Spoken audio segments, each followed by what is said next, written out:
Hello বন্ধুরা, আমার চ্যানেলে তোমাদের সবাইকে ওয়েলকাম। আর হ্যালো বন্ধুরা, আমি বাড়ি থেকে বেরিয়ে ভেবেছিলাম প্রথমে হেঁটে বালিগঞ্জ ফাঁড়ি অবধি ভেবেছিলাম চলে আসব। আর ওখান থেকে আমি বালিগঞ্জ ফাঁড়ির থেকে হেঁটে তারপরে আমি ওখান থেকে ভেবেছিলাম অটো ধরবো, কিন্তু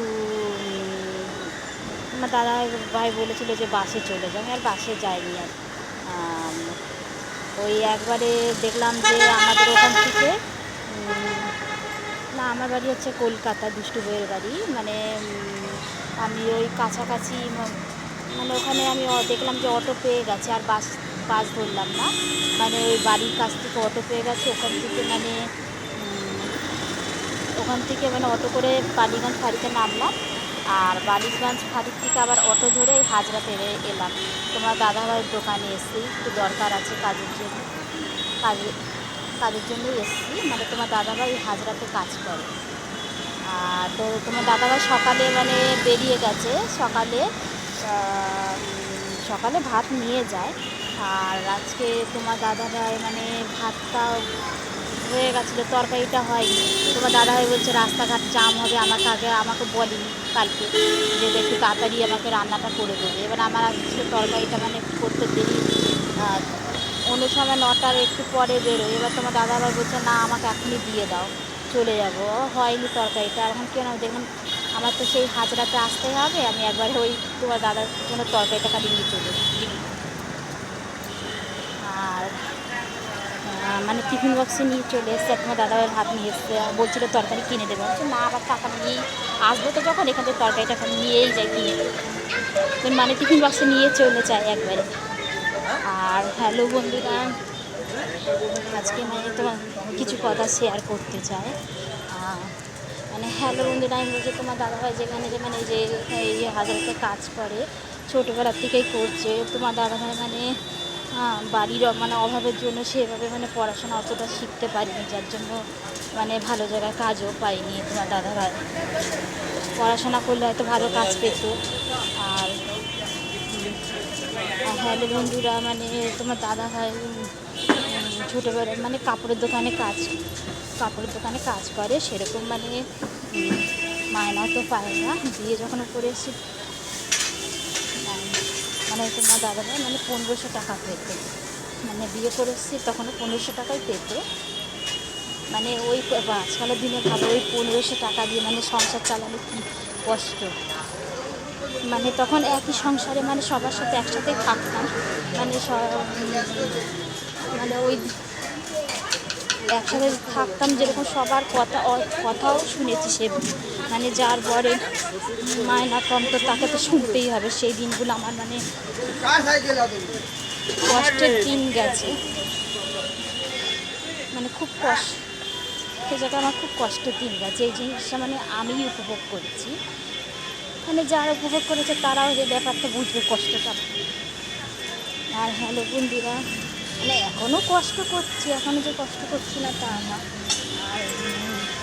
আর হ্যালো বন্ধুরা, বিয়ের আগেও কষ্ট করেছি। বিয়ের আগে মা ছোটোবেলায় মারা গেছে, দিদিদের বিয়ে হয়ে গেছে। তখন রান্না বান্না করে তারপরে স্কুলে পড়াশোনা করতাম, স্কুলে যেতাম, কোচিংয়ে যেতাম। এইভাবে কোনো রকমে মাধ্যমিকটা দিয়েছি। তারপর তো বিয়ে ঠিক হয়ে গেছে, পড়তে পারিনি। যদি মা বাবা বেঁচে থাকতো, নাহলে অনেক দূর পড়াতো, তারপর ভালো জায়গায় দাঁড়িয়ে তারপর না বিয়ে দিত আমার হ্যালো বন্ধুরা, যারা আমার বিয়ে দিয়েছে,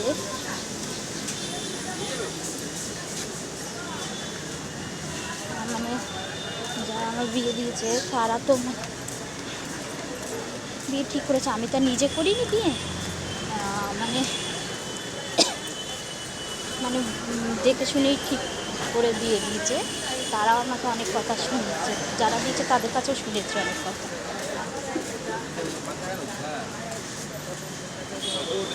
আর যদি নিজের পছন্দের মতো যদি করতাম, এখন নিজের পছন্দের মতো যদি করতাম, হয়তো নিজেই ভালো, এর থেকে তো একটু ভালো পেতাম, হয়তো নিজেকে দোষারোপ হয়তো করতে পারতাম।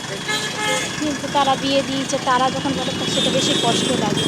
কিন্তু আমার বরের রোজগার তোমার দাদার মায়না কম, সেটা তো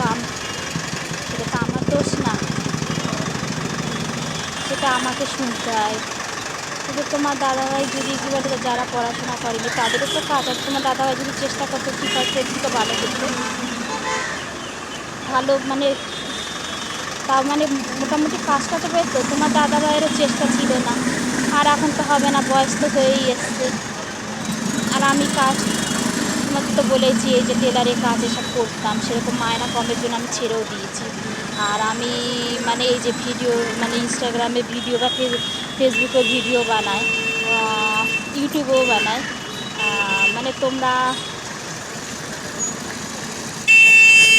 এতে মানে তোমার দাদাভাইও মানে প্রথমে আপত্তি করেছিল, যে তোমার দাদাভাইও বলেছিল যে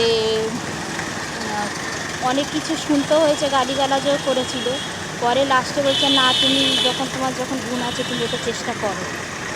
লাস্ট পরে মানে তোমার পরে দাদাভাই মানে তখন মানে আপত্তি করেনি না, তো তখন বলছি কেন, দাদাভাই মানে এখন আর আপত্তি করেনি। আর হ্যালো বন্ধুরা, মানে আমার ফেসবুকের চ্যানেলটা মানে সেটিংসের সমস্যার জন্য মানে ওইটা মানে ওটা দুষ্টু বউ না, মানে সোমা বড়ুয়া নামে মানে ওই পেজটা আছে, ওইটাও তোমরা একটু ফলো করো। আর ইউটিউবে দুষ্টু বউ বলে ওই রয়েছে, ওই পেজটাও তোমরা একটু ফলো করো, যাতে মানে যাতে এই বউটি যেন এগোতে পারে। তোমরা মানে আমার চ্যানেলটা যাতে প্রচুর সাপোর্ট করো, তোমাদের সাপোর্টের জন্য তো একটু এগিয়েছি, যাতে আরও এগোতে পারি, যাতে তোমরা এটা যাতে মানে তোমরা প্রচুর সাপোর্টও করো।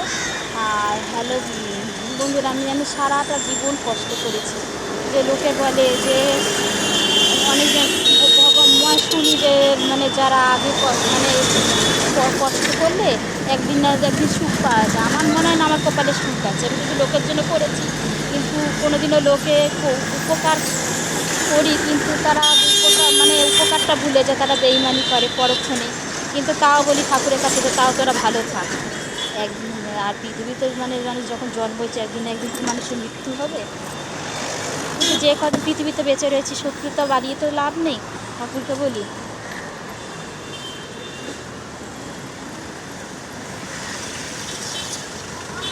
আর হ্যালো বন্ধুরা, মানে গাড়ির রাস্তাটা পার হয়ে যায়।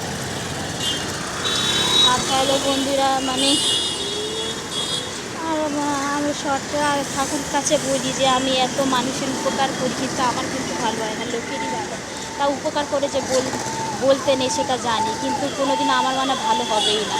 কিন্তু ঠাকুরকে বলি যেন একদিন না একদিন যেন তারাও যেন তাদের ভুলটা বুঝতে পারে, যারা মানে কোনোদিনও বিপদে কারো সাপোর্টও তো পাইনি কোনোদিনও। ঠাকুরকে বলি যেন আমি যে মানে আমার এই রিলস মানে টেলারের কাজ, প্রজেক্টের কাজ, এসব সেলাইয়ের কাজ তো ভালো লাগে। আমি রিলস মানে ভিডিও বানাতে খুব ভালো লাগে, কিন্তু অনেকজনের আপত্তি এতে।